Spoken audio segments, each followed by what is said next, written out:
मुख्यमंत्री धामी सैनिकों के सम्मान कार्यक्रम में कर चुके हैं शिरकत। मुख्यमंत्री ने की बड़ी घोषणा, कहा पूर्व सैनिकों को बद्रीनाथ धाम की यात्रा सरकार की ओर से कराई जाएगी।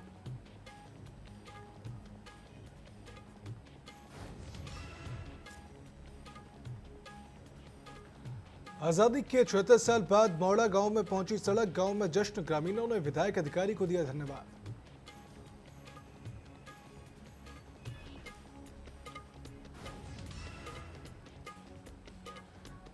विधानसभा चुनाव से पहले कांग्रेस से कई विधायक होंगे भाजपा में शामिल, भाजपा नेता ने किया दावा, कांग्रेस ने दी तीखी प्रतिक्रिया।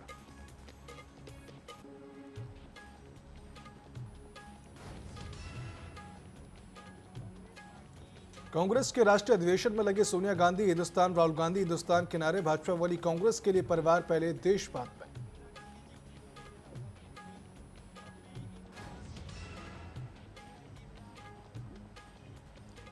रुड़की में पुलिस और बदमाशों के बीच मुठभेड़, एक बदमाश के पैर पर लगी गोली, दूसरा मौके से फरार, पुलिस की सर्चिंग अभी भी जारी।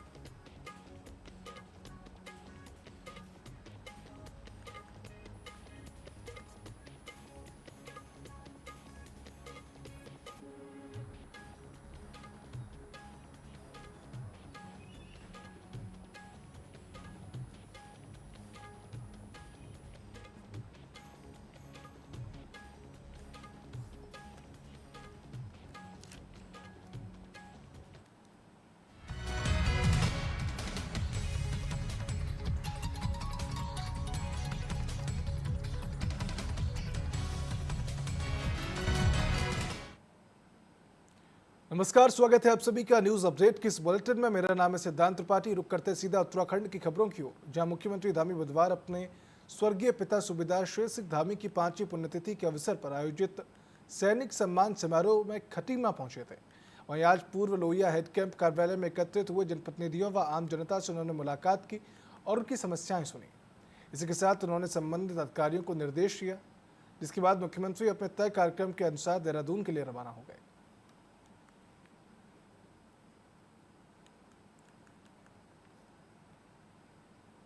तो वही चारधाम यात्रा को सुगम और सुरक्षित बनाने के लिए शासन प्रशासन तैयारी कर रही है और इसी बीच परिवहन विभाग ने चारधाम यात्रा के लिए एडवाइजरी भी जारी की है।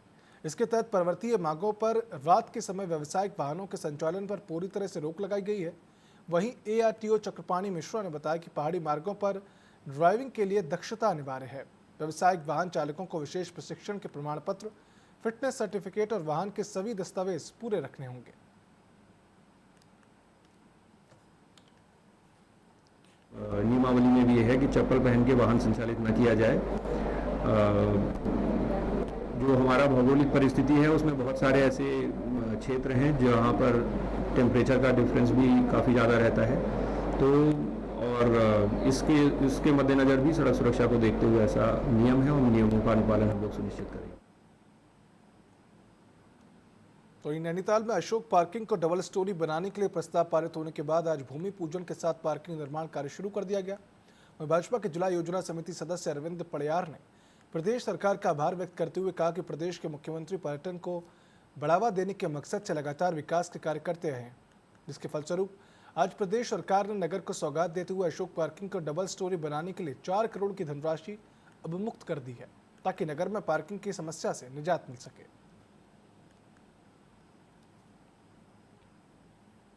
नैनीताल नगर में लगातार विकास कार्य हो रहे हैं, जिसके तहत आज नैनीताल नगर पालिका के ठीक बगल में अशोक पार्किंग में अशोक हॉल के पास जो एक बड़ी 2 मंजिला पार्किंग बनाई जा रही है, जिसकी सौगात शहर के लोगों को दी जा रही है। भारतीय जनता पार्टी की सरकार ने इसके लिए अभी लगभग 4 करोड़ रुपये अवमुक्त किया है और आगे भी जो भी जरूरतें पड़ेंगी उसके लिए इसको आगे बढ़ाया जाए। तो लोहाघाट में छात्र छात्राओं को कक्षा 5वीं पास करने के बाद घने जंगल के रास्ते लगभग 6 किलोमीटर की पैदल दूरी तय करनी होती है। स्कूल जाने के दौरान घनघोर जंगल में स्कूली बच्चों को जंगली जानवरों का बड़ा खतरा बना रहता है। वहीं SMC अध्यक्ष पान सिंह बोरा व भाजपा पूर्व मंडल अध्यक्ष महेश बोरा ने बताया कि छात्र छात्राओं व अभिभावकों की समस्या के समाधान के लिए मुख्यमंत्री को एक ज्ञापन भी सौंपा गया है। वहीं छात्र छात्राओं के स्कूल आने जाने हेतु वाहन व्यवस्था करने की भी मांग की गई है।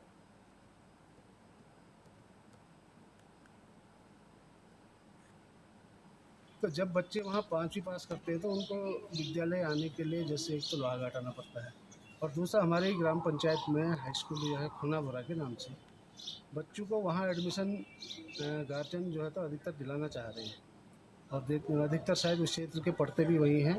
लेकिन क्या है कि बच्चों के आवागमन के लिए वहाँ पर एक झाड़ी नुमा और घना जंगल होने के कारण और बहुत बड़े बड़े गधेरे भी हैं। जब चौमासे में बरसात होती है तो गधेरे क्रॉस करने में बच्चों के बहने का भी डर लगता है और जंगली जानवरों का विशेष खतरा है।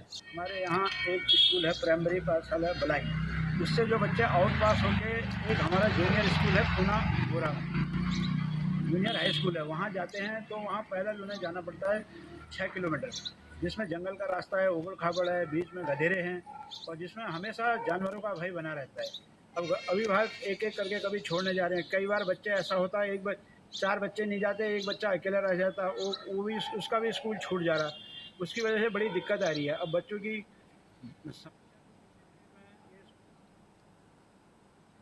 तो इलवाघाट ब्लॉक का सीमांत मोड़ा गांव आज़ादी के 76 साल बाद सड़क सुविधा से जुड़ चुका है। जहां पहली बार गांव में वाहन पहुंचने पर ग्रामीणों ने जश्न मनाया। उन्होंने मिठाई बांटते हुए एक दूसरे को बधाइयां दी। साथ ही विधायक खुशहाल सिंह अधिकारी का आभार जताते हुए उन्हें धन्यवाद किया। साथ ही पूर्व सैनिक केदार सिंह बोरा ने बताया कि मोड़ा गांव में पहले भी कई जनप्रतिनिधि आए पर गांव में सड़क बनाने में वह विफल रहे। वह विधायक अधिकारी ने मामले का गंभीरता से संज्ञान लेते हुए 3 किलोमीटर लंबी सड़क का निर्माण कराकर ग्रामीणों को शानदार तोहफा दिया, जिसके लिए गाँव की जनता हमेशा विधायक अधिकारी को अपना आभारी मानती रहेगी।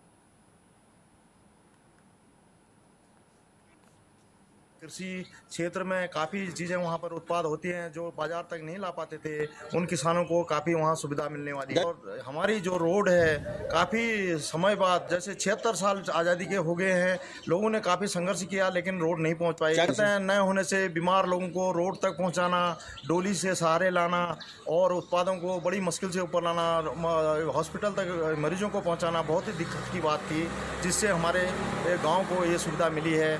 उसके लिए मैं विधायक खुशहाल सिंह अधिकारी जी का, माननीय विधायक जी का बहुत बहुत आभार व्यक्त करता हूं। मसूरी सीओ मनोज असवाल ने सभी स्टेक होल्डर और रेंटल स्कूटी संचालकों के साथ मसूरी कोतवाली में एक बैठक की। उन्होंने सभी लोगों को स्पष्ट किया कि यातायात नियमों का हर हाल में पालन करना पड़ेगा और जो लोग नियम का उल्लंघन करते हैं उनके खिलाफ सख्त कार्रवाई की जाएगी। वहीं व्यापार मंडल के महामंत्री जगजीत कुकरेजा ने कहा कि सीओ से आग्रह किया कि व्यवस्था बनाए जाने को लेकर स्थानीय लोगों और पर्यटकों का उत्पीड़न न हो।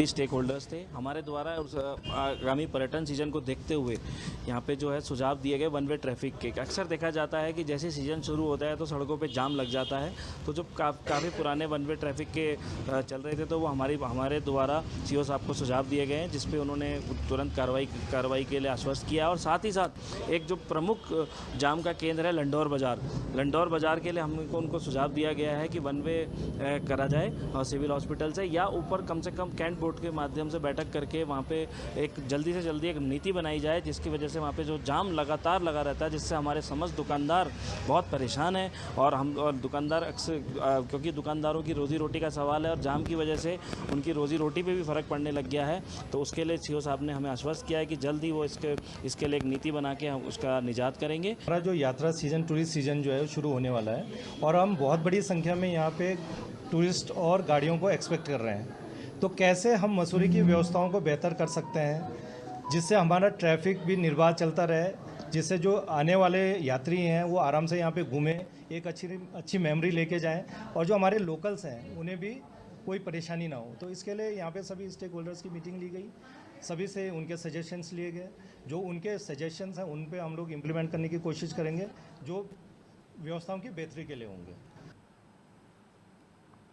ग्रीष्मकालीन राजधानी गैरसैंण में पुरानी पेंशन बहाली को लेकर कर्मचारी संगठनों ने आक्रोश मोर्चा का आयोजन किया है। इसमें गैरसैंण के राजकीय इंटर कॉलेज के क्रीड़ा मैदान में हजारों की संख्या में जुटे कर्मचारियों ने सरकार से आर पार की लड़ाई लड़ने का ऐलान किया। वहीं कर्मचारियों ने सरकार के खिलाफ जमकर नारेबाजी करते हुए पुरानी पेंशन बहाली की मांग की, जिसमें हजारों की संख्या में कर्मचारियों ने प्रतिभाग किया है।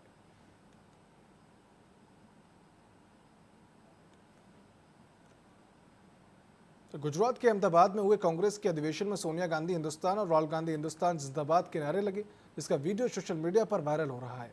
वहीं इस वीडियो को लेकर भाजपा ने कांग्रेस पर निशाना साधा। भाजपा राष्ट्रीय उपाध्यक्ष युवा मोर्चा नेहा जोशी ने कहा कि कांग्रेस भारत को माता नहीं मानती है। वहीं उन्होंने आगे कहा कि कांग्रेस एक पार्टी नहीं बल्कि एक प्राइवेट लिमिटेड कंपनी है। कांग्रेस ने ना तो कभी संविधान का सम्मान किया और ना ही कभी संविधान निर्माता का सम्मान किया है।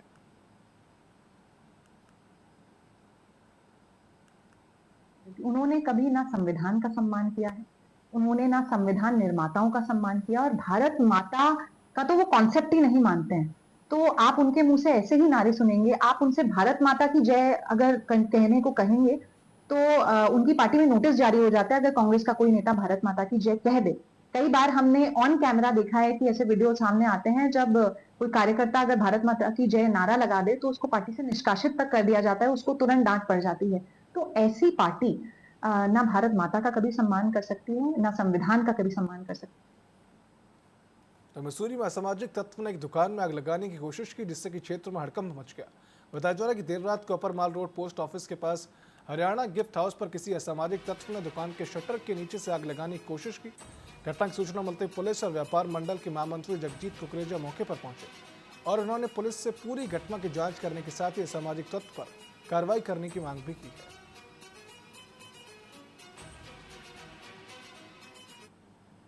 सुबह आके हमने देखा तो ये है ना जी, ये सब जला हुआ मिला हमारे को। तो ये रात को किसी है जलाने की कोशिश करी गई है जी, यहाँ से नीचे सेटर के नीचे से जी।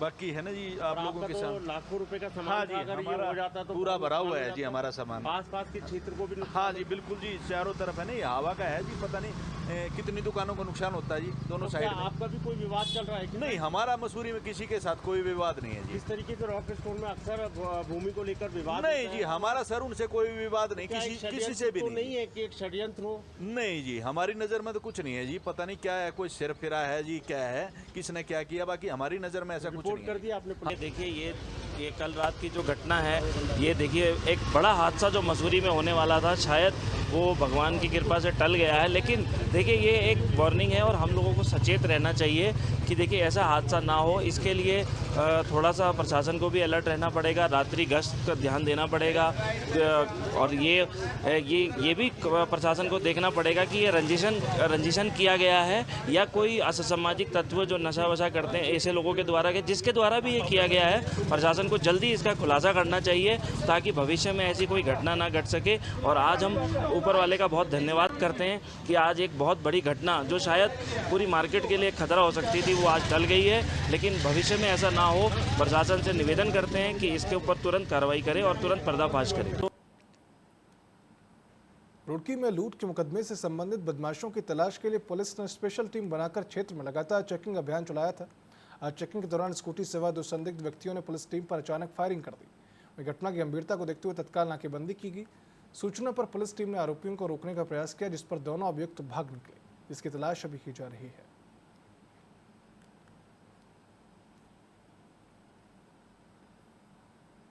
तो रुड़की में पुलिस और बदमाशों के बीच हुई मुठभेड़ में बता दें, चेकिंग के दौरान 2 संदिग्ध स्कूटी सवार बदमाशों को रोकने का प्रयास किया गया। इस दौरान एक बदमाश के पैर पर गोली लग गई, जिस वजह से उसे अस्पताल में इलाज के लिए भर्ती कराया गया है।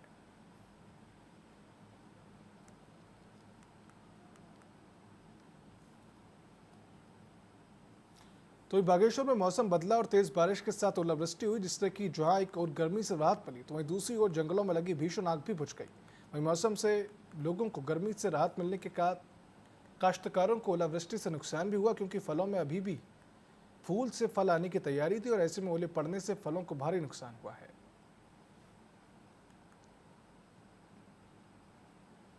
खबरों का सिलसिला लगातार जारी रहेगा। जल्द लौटते हैं छोटे से ब्रेक के बाद।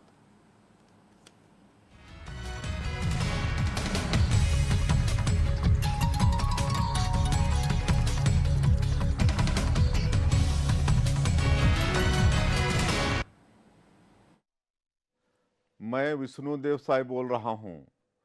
मुझे यह बताते हुए हर्ष हो रहा है कि हम सभी सुशासन तिहार 2025 का आयोजन कर रहे हैं। यह आयोजन छत्तीसगढ़ में पारदर्शिता, संवाद और समाधान की भावना को सुदृढ़ करने की दिशा में एक महत्वपूर्ण पहल है। सुशासन तिहार को हम 3 चरणों में आयोजित करने जा रहे हैं, जिसका उद्देश्य जन समस्याओं का त्वरित समाधान सुनिश्चित करना, जन कल्याणकारी योजनाओं की समीक्षा करना और जन संवाद को और अधिक सशक्त बनाना है। पहले चरण में 11 अप्रैल तक आमजनों से उनकी समस्याओं से संबंधित आवेदन लिए जाएंगे। दूसरे चरण में 1 माह के भीतर इन आवेदनों का निराकरण सुनिश्चित किया जाएगा। तीसरे चरण में 5 मई से 31 मई तक प्रदेश भर में समाधान शिविरों का आयोजन किया जाएगा। इन शिविरों में मैं स्वयं, मंत्रिमंडल के सहयोगी तथा प्रशासनिक अधिकारी आपसे प्रत्यक्ष संवाद करेंगे, आपकी समस्याओं का समाधान करेंगे और छत्तीसगढ़ महतारी के नवनिर्माण हेतु आपके बहुमूल्य सुझाव प्राप्त करेंगे। आइए हम सब मिलकर सुशासन त्योहार 2025 में भाग लें और इस महापर्व को इसके उद्देश्यों में पूर्णतः सफल तथा छत्तीसगढ़ महतारी की सेवा में एक नई इबारत लिखें। जय भारत, जय छत्तीसगढ़।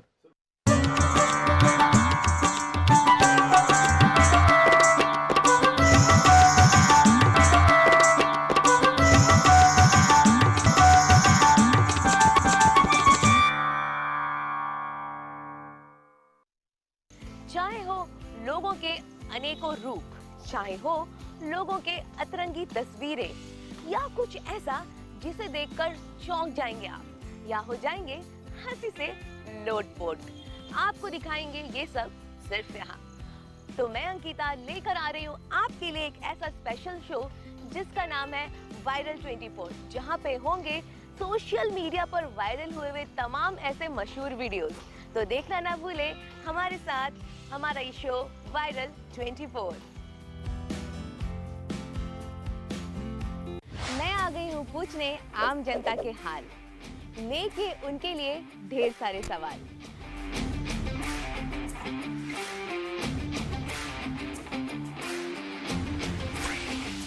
जानेंगे उनके रिएक्शन क्विक, क्योंकि मैं लेकर आई हूँ क्या बोलती पब्लिक।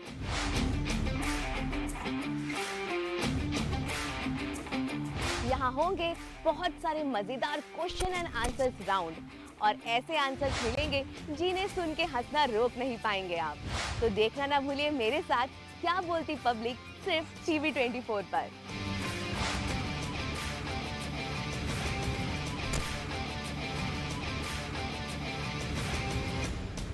हिंदुस्तान का ग्रोथ इंजन बने उत्तर प्रदेश ने 8 साल में तय किया है धरातल से शिखर का सफर।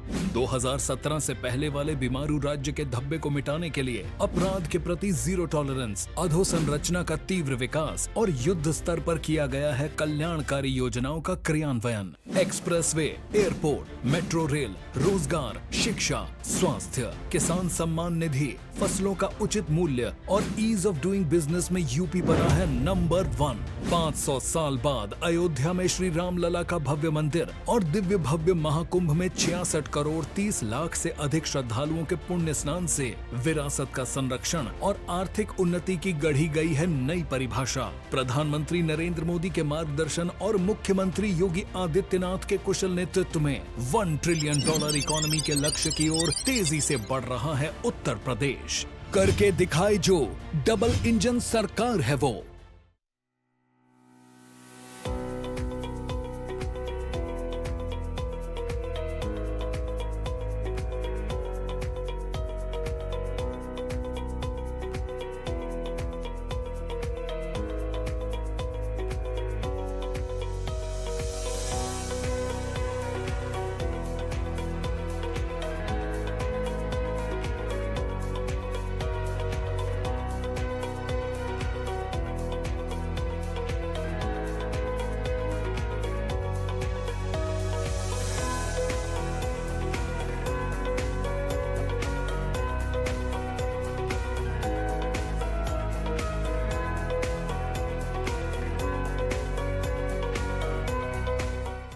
प्रधानमंत्री नरेंद्र मोदी के मार्गदर्शन और मुख्यमंत्री योगी आदित्यनाथ के कुशल नेतृत्व में यूपी में कायम हुआ है कानून व्यवस्था का राज।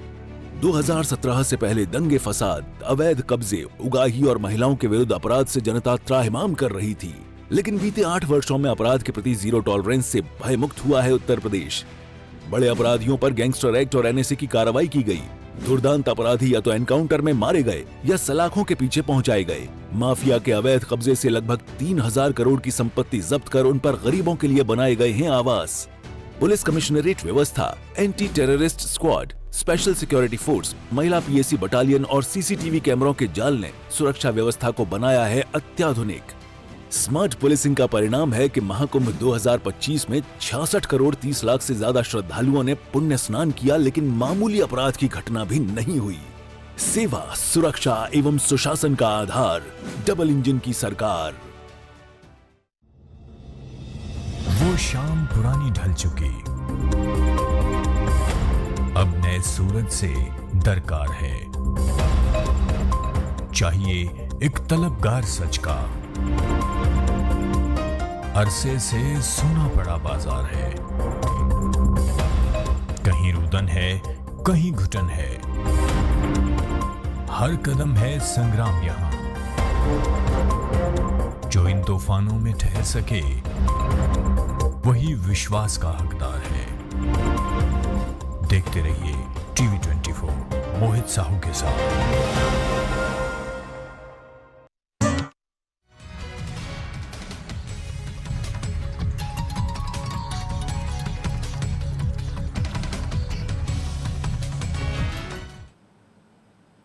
नमस्कार, ब्रेक के बाद आप सभी का स्वागत है। रुक करते सीधा खबरों की ओर। जहां रुद्रप्रयाग के कई इलाकों में जोरदार बारिश हो चुकी है, जबकि कई जगहों पर ओलावृष्टि भी देखने को मिली। दोपहर बाद हुई तेज बारिश के चलते केदारनाथ हाईवे बांसवाड़ा भी बंद हो चुका है। वहीं हाईवे के बंद होने से राजमार्ग के दोनों ओर लंबा जाम लग गया है और लोगों को भारी परेशानियों का सामना करना पड़ रहा है। और राजमार्ग को खोलने के लिए एनएच विभाग की मशीनें जुटी हैं। आपको बता दें कि आफत की बारिश से जहाँ लोगों को गर्मी से तो निजात मिला है, लेकिन वही नुकसान भी देखने को मिल रहा है।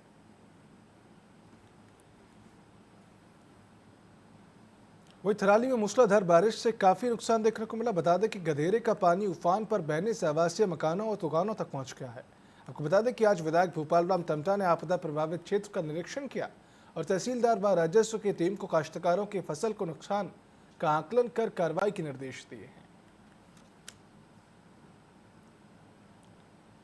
मैं यहाँ भी घरों में देख रहा हूँ तो निश्चित रूप से मैंने इन लोगों से ये भी कहा है, यहाँ पर तहसीलदार आए थे, मैंने उनको निर्देश दिया है कि जिन जिन क्षेत्रों में जहाँ जहाँ इस प्रकार की समस्या आई है, जो प्रभावित हुए हैं, उन लोगों का आप एक एक घर जा कर के किस प्रकार से वो प्रभावित हुए हैं, खेती से प्रभावित हुए हैं, मकान से प्रभावित हुए हैं, मलबे से प्रभावित हुए हैं। जैसे मैंने नासिक बाज़ार में देखा, वहाँ भी लोग काफ़ी प्रभावित हुए, तो मैंने कहा इसका मूल्यांकन करके सूचीबद्ध करके, और कई जगह मैंने अभी देखा था कि वहाँ पर फसलों को भी बहुत नुकसान हुआ है। तो इन सारी चीज़ों का मूल्यांकन करने के निर्देश दिए गए हैं। बॉलीवुड के मशहूर अभिनेता हेमंत पांडे हल्द्वानी पहुंचे और यहाँ उन्होंने युवाओं से संवाद करते हुए अपने करियर की शुरुआत, जीवन के संघर्ष और फिल्म इंडस्ट्री में सफर के अनुभव को साझा किया। इस दौरान उन्होंने उत्तराखंड के युवाओं को नशे से दूर रहने की सख्त सलाह दी और उन्हें अपने अभिनय के क्षेत्र में आगे बढ़ने के लिए प्रेरित किया। हेमंत पांडे ने बताया कि उन्होंने भी छोटे शहर से शुरुआत की थी और उन्हें भी कई मुश्किलों का सामना करना पड़ा, लेकिन धैर्य, मेहनत और लगन के बल पर उन्होंने फिल्म इंडस्ट्री में अपनी जगह बनाई। कार्यक्रम में उन्होंने युवाओं को थिएटर, ड्रामा वर्कशॉप और एक्टिंग स्कूल से जुड़ने की सलाह दी है। रीजनल सिनेमा को सरकार ने सब्सिडी दे रखी है, उत्तराखंड सरकार ने। इस वजह से गढ़वाली फिल्में बन रही हैं। अभी बीच में चौहान साहब के बेटे की जौनसारी पिक्चर आई है, कुमाऊनी भी, गढ़वाली ज़्यादा फिल्में बन रही हैं, कुमाऊनी कम बन रही हैं। तो हम क्योंकि मैं तो गढ़वाली फिल्म भी अभी करके आया हूँ, बौलिया काका लीड रोल में, वो उसका अलग आनंद है। क्यों हम तमिल तेलुगु करते हैं, गुजराती करते हैं, तो हमारे लिए तो गढ़वाली और कुमाऊनी एक ही है। तो बौलिया काका करके आया हूँ। अभी एक झोड़ा है, कुमाऊनी झोड़ा, वो थल में करके आया, और नब्बूदा के साथ हैं, चांदनी एंटरटेनमेंट वालों के साथ। और अभी रुद्रपुर में शूटिंग करूंगा, दून एक्सप्रेस, ये कुमाऊनी है। तो आपका भी नया बॉलीवुड मूवी कौन सा है और किन के साथ आप अभी? बॉलीवुड मूवी 2 इस वक्त आएंगी। एक तो विक्रम भट्ट साहब की हॉन्टेड 2 है, बढ़िया मेकर हैं वो, तो एक ए ग्रेड का सिनेमा कह सकते हैं, एक वो है। और दूसरा मैं कर रहा हूँ welcome to the jungle, Akshay Kumar के साथ। उसमें 35 कलाकार हैं, उसमें सुनील अन्ना से लेके राजपाल और बहुत सारे, मतलब 35 आर्टिस्ट। न्यूज अपडेट की इस बुलेटिन में फिलहाल इतना ही। आप देखते रहिए टीवी 24। शुभ रात्रि।